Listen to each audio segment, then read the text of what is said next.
On passe tous par une phase où on pense à changer de vie, parce qu'on a évolué, on a vieilli, parce qu'on a atteint certains objectifs, ou alors qu'on les a carrément loupés. Mais bien souvent, si on se pose cette question, c'est parce qu'on s'est rendu compte qu'on avait été conditionné pendant des années par l'école, la société, ou même notre entourage, et que la version du succès dans laquelle on a toujours cru, eh bien ce n'est en fait pas la nôtre. On passe tous par cette période où on se demande si on est à sa place. Et bien entendu, si la réponse est non, eh bien il faut changer de job, de domaine, ou même carrément créer sa boîte. Mais voilà, maintenant qu'on a fait cet état des lieux, il faut aussi dire que même si une minorité parvient à changer de vie, eh bien la grosse majorité ne passe même pas à l'action. Alors pourquoi ? Pourquoi certains y arrivent et pourquoi certains ne tentent même pas leur chance? Avant, clairement, je vous aurais répondu que tout n'était qu'une question de chance. Et puis j'ai compris en le faisant moi-même. J'ai longtemps rabâché pendant des années que je n'étais pas fait pour être salarié et que je devais impérativement créer ma boîte. Mais il aura fallu que j'enchaîne 8 CDI en 7 ans pour enfin oser sauter le pas. Et c'est là que j'ai vu que la chance n'avait rien à voir là-dedans. Changer de vie en soi, c'est pas le plus compliqué. Ce qui est compliqué, c'est de passer à l'action. Une fois que vous aurez mis en place les premières choses, eh bien vous avancerez, vous déroulerez et même s'il y aura des hauts et des bas, eh bien vous ne lâcherez pas jusqu'à atteindre votre objectif. La clé pour changer de vie, eh bien c'est de vous lancer. Mais si c'est compliqué, c'est parce que 5 blocages psychologiques essaient de vous convaincre que c'est une mauvaise idée. Alors quels sont ces blocages? Et surtout, comment pouvez-vous vous en débarrasser? Eh bien, c'est ce que je vous propose de voir ensemble aujourd'hui. Dans cette vidéo, je vais vous présenter les 5 blocages psychologiques qui vous empêchent de passer à l'action et les solutions que vous pouvez mettre en place pour enfin changer de vie. Je vous invite vraiment à rester jusqu'à la fin de la vidéo car le dernier blocage, c'est le plus coriace et il est la conséquence des précédents. Après cette vidéo, vous aurez conscience que votre cerveau vous joue des tours et vous n'aurez plus d'excuses. Vous devrez passer à l'action. Alors, installez-vous confortablement et préparez-vous enfin à changer de vie. C'est parti.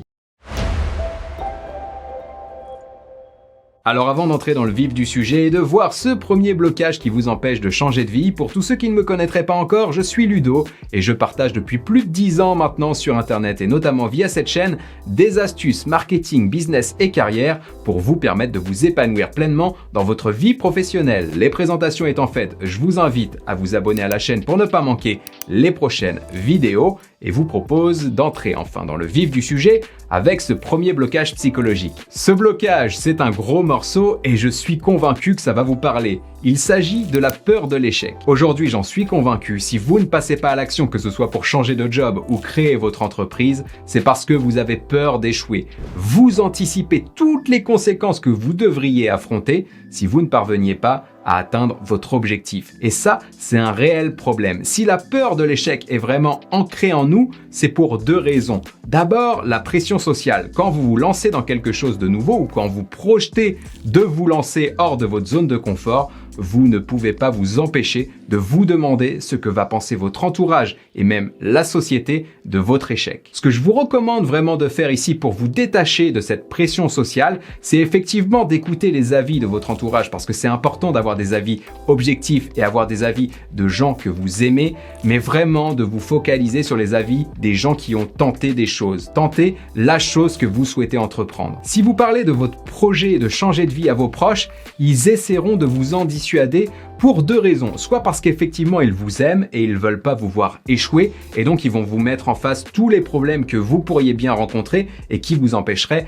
d'atteindre votre objectif. Et donc là, ça va vous décourager. L'autre possibilité, et je vous assure qu'elle est quand même très courante, c'est que beaucoup de personnes vont vous dissuader de tenter votre chance parce que eux-mêmes n'ont pas tenté la leur. Et donc en fait, ça les rassure de vous convaincre de pas passer à l'action. Parce que si vous le faites et que vous réussissez, eh bien vous les mettrez face à leurs responsabilités, eux qui n'ont rien tenté. Là, c'est vraiment le premier conseil que je donne à toutes les personnes qui viennent me voir pour me parler de leur projet de reconversion ou de création d'entreprise. Focalisez-vous sur les avis des personnes qui ont tenté des choses. Ils sont sortis de leur zone de confort, ils ont essayé, avec succès ou pas, peu importe, mais au moins ils ont un retour d'expérience concret à vous apporter. Une fois que vous appliquerez cette astuce, la peur de l'échec ne partira pas pour autant.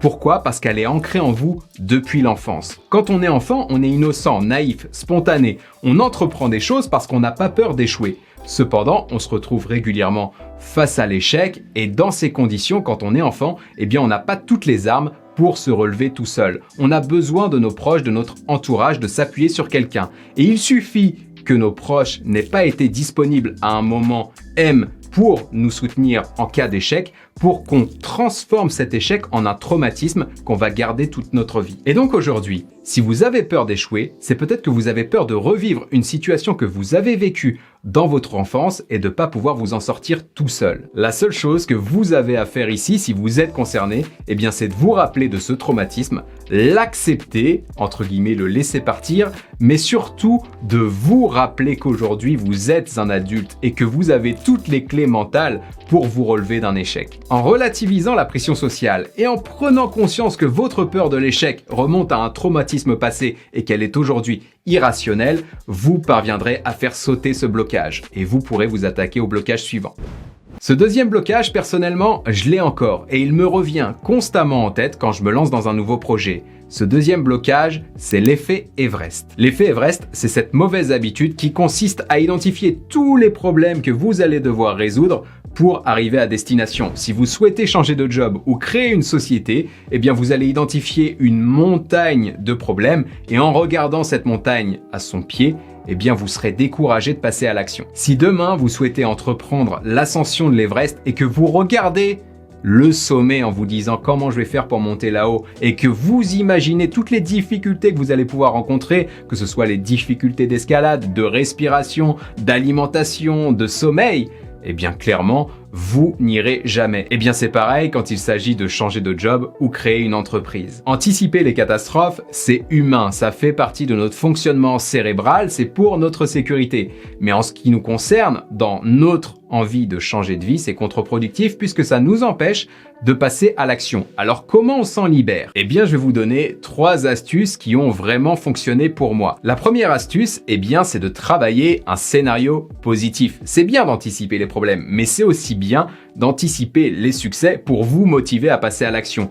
Prenez une feuille et envisagez la réussite. Que se passerait-il dans votre vie si vous parveniez à atteindre votre objectif? Vous verrez en faisant ça que vous emmagasinerez de la motivation et vous pourriez bien ainsi vous convaincre de passer à l'action. La deuxième astuce que je peux vous donner, eh bien, c'est de développer au maximum le scénario négatif, d'anticiper vraiment tous les problèmes que vous pourriez rencontrer, mais de mettre en face les solutions ou les ressources que vous pourriez exploiter pour les résoudre. En faisant ce travail sérieusement, vous vous apercevrez que vous avez aujourd'hui toutes les clés pour atteindre votre objectif et résoudre les problèmes qui se présenteront à vous. La troisième astuce que je vous donne pour vous libérer de l'effet Everest, eh bien, c'est vraiment de tout noter sur un papier. Plutôt que de vous faire vos scénarios, que ce soit les scénarios positifs ou négatifs dans votre tête, couchez-les sur papier et vous verrez que vous vous en libérerez. Plutôt que d'avoir les idées en tête, vous les poserez sur du papier et vous libérerez l'esprit, ce qui devrait vous permettre d'avoir des nuits plus sereines et surtout de garder votre énergie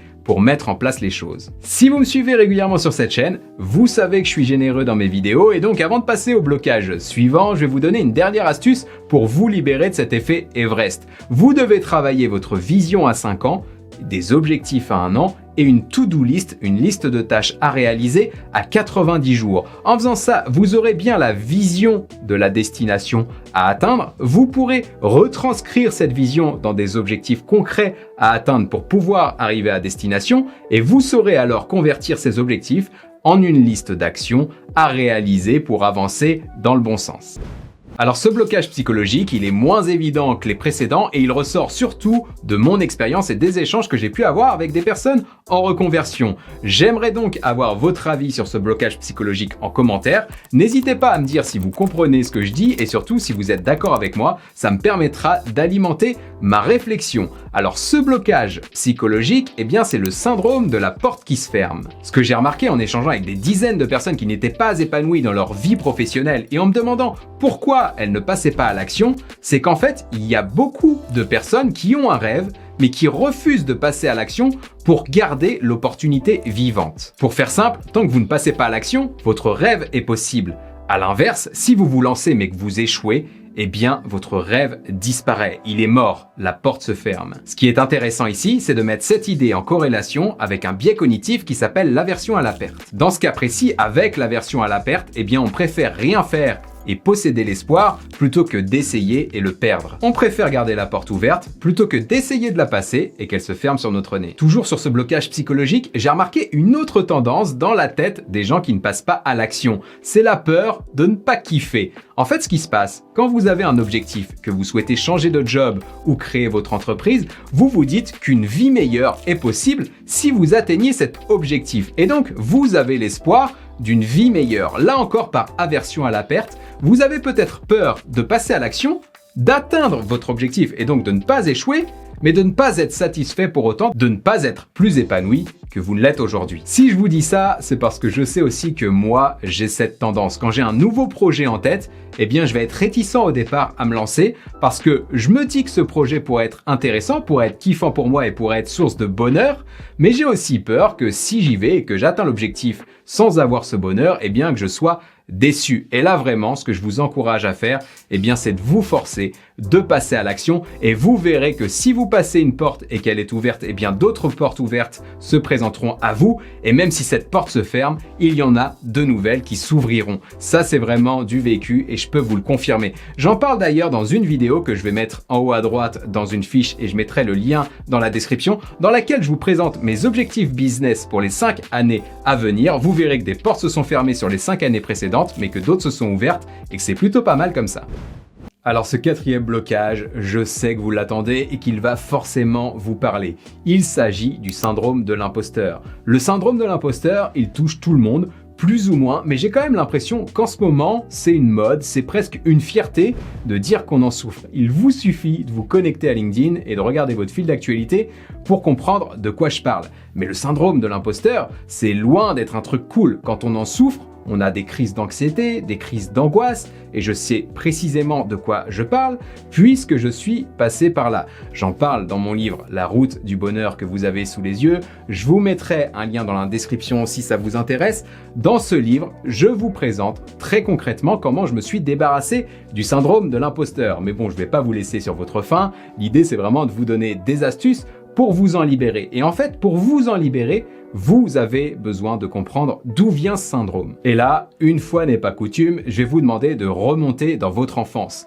Quand on est enfant, c'est cool de faire semblant. On fait semblant d'être un super-héros, on fait semblant d'être une princesse, puis on fait semblant d'avoir une vie, puis on fait semblant d'avoir tel ami, on a des amis imaginaires notamment, ou peut-être des amoureux imaginaires. On présente tout ça à nos copains, et puis on voit que ça nous rend cool, et on a la reconnaissance dont on a besoin pour grandir, donc on se construit comme ça en faisant semblant. Au début, c'est marrant, mais quand on rentre à l'école, quand on va au collège, lycée, ou qu'ensuite on rentre dans la vie professionnelle, et qu'on continue comme ça de faire semblant, on commence à se poser des questions cruciales. Est-ce que je suis légitime? Est-ce que je mérite mon salaire? Est-ce que je mérite le bonheur qui est le mien aujourd'hui? Et là, on doute. À force de faire semblant, on en est convaincu. Nous ne méritons pas ce que nous avons aujourd'hui. Et donc nous avons peur d'être démasqués constamment et de perdre tout ce qu'on a. Alors bien évidemment, si le syndrome de l'imposteur vous rend anxieux par rapport à ce que vous avez aujourd'hui, vous vous doutez bien que ça vous empêche de passer à l'action pour avoir mieux. Comme je vous le disais tout à l'heure et comme j'en parle plus précisément dans mon livre La route du bonheur, j'ai souffert pendant des années du syndrome de l'imposteur à un point tel que je faisais des crises d'angoisse constamment avant d'aller chez mes clients. Et puis j'ai fait un burn-out et j'ai eu l'occasion de travailler sur moi-même et de comprendre que ce syndrome de l'imposteur, il venait de certains événements de mon enfance et qu'aujourd'hui, il n'avait plus lieu d'être. C'est vraiment ce que vous allez devoir réussir à faire pour vous débarrasser de ce syndrome. La clé ici, c'est d'essayer de comprendre ce qui se cache concrètement derrière votre manque de légitimité ou votre anxiété d'être démasqué. Si vous creusez, il y a des souvenirs précis qui vont vous revenir en tête et vous pourrez déterminer ainsi l'origine de votre syndrome de l'imposteur. La clé ici, c'est pas de tout balayer et de tout mettre sur un tapis. Vous ne pourrez pas effacer le passé. Ce que vous devez faire principalement, c'est l'accepter et à chaque fois que vous avez ce manque de légitimité ou cette anxiété qui vous revient en tête,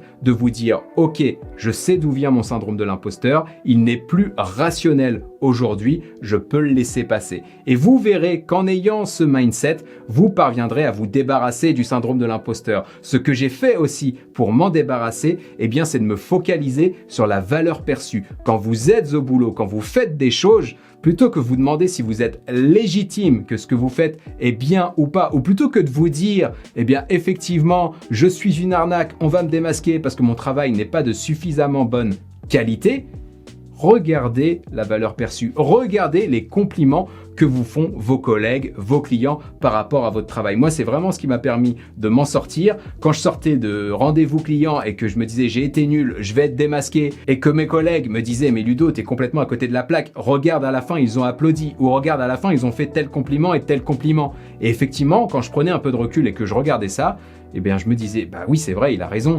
Plutôt que de penser que j'ai été mauvais, faut peut-être que j'écoute les gens et peut-être que je regarde leurs compliments pour me dire que bah non, en fait, je suis pas un imposteur, ce que je fais c'est légitime, il y a de la qualité et donc je mérite mon succès. Alors oui, c'est vrai, le syndrome de l'imposteur, on en est tous touchés et c'est vrai qu'il freine nos ambitions professionnelles, mais c'est à mon sens le blocage le plus simple à faire sauter. Vraiment, identifiez d'où vient votre syndrome de l'imposteur, arrivez régulièrement à vous dire quand il se manifeste que ce n'est plus rationnel aujourd'hui et focalisez-vous sur la valeur perçue. En quelques mois, vous verrez qu'il sautera. Vous pourrez alors vous focaliser sur le 5e et dernier blocage psychologique qui vous empêche de changer de vie. Et c'est pas des moindres puisqu'il est la conséquence des 4 blocages que nous venons de voir.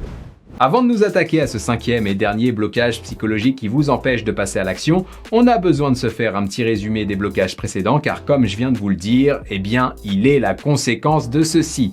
Donc nous avons vu le premier blocage qui était la peur de l'échec, nous avons vu ensuite l'effet Everest qui consiste à identifier tous les problèmes et à regarder la montagne dans sa globalité plutôt que de se focaliser sur du pas à pas. Nous avons vu ensuite le syndrome de la porte qui se ferme, l'idée que nous préférons garder une opportunité ouverte plutôt que d'essayer et de la perdre. Et enfin, nous venons de voir le syndrome de l'imposteur. Eh bien, ces 4 blocages essaient de vous convaincre que de changer de vie, que ce soit pour vous reconvertir ou pour créer une société, eh bien, c'est une mauvaise idée. Du coup, à ce stade, vous devez vous dire que vous n'avez pas nécessairement besoin de culpabiliser si vous n'agissez pas. Votre cerveau joue vraiment contre vous. Eh bien, vous n'avez rien vu avec ce 5e et dernier blocage, puisque lui, finalement, multiplie les forces des 4 blocages précédents. Celui-ci, c'est le biais de confirmation. Le biais de confirmation, c'est un mécanisme cérébral qui nous incite à ne voir que les arguments en faveur de notre hypothèse de départ. Ce que je veux dire par ici, c'est que si vous êtes convaincu que de changer de vie est une mauvaise idée, eh bien avec le biais de confirmation, tout ce que vous lirez, entendrez, verrez et qui valide cette hypothèse retiendra votre attention. À l'inverse, tout ce qui vous contredira, eh bien vous le zapperez directement. Et donc forcément, dans ce contexte, si vous êtes convaincu que vous ne devez pas changer de job ou créer votre société, vous n'entendrez que des arguments en faveur de cette hypothèse et bien naturellement, vous ne passerez pas à l'action. Si le biais de confirmation vous intéresse, je vous encourage vraiment à lire le livre de Daniel Kahneman, qui est un prix Nobel d'économie et qui est spécialisé dans l'économie comportementale cognitive. Je vous mettrai le lien en description. Dans son livre, il nous présente très concrètement comment notre cerveau nous joue des tours et nous empêche de prendre les bonnes décisions. Alors comment on s'en débarrasse de ce biais de confirmation? Eh bien déjà, évidemment, en estompant les 4 blocages psychologiques que nous avons vus précédemment. Mais ça va pas suffire. Vous devrez aussi mettre en place cette astuce qui, moi, m'a permis de faire le grand saut et que je souhaitais vous donner en bonus avant de conclure cette vidéo. Alors comme je vous l'ai dit en introduction, il m'aura fallu enchaîner 8 CDI en 7 ans pour enfin accepter que je n'étais pas fait pour être salarié et que je devais impérativement créer mon entreprise. Si je suis parvenu à passer à l'action, c'est parce que j'ai mis en pratique un exercice sur lequel j'étais tombé à l'époque, je ne sais plus trop où, mais j'en parle systématiquement aux personnes qui souhaitent changer de job ou alors créer leur entreprise. Cet exercice, c'est le 5 fois OK. Et alors, quand vous vous lancez dans un scénario catastrophe et que vous déroulez votre échec et que ça vous empêche de passer à l'action, lancez-vous dans une série de OK et alors. Si vous échouez, que va-t-il se passer? Eh bien, je vais être en difficulté financière.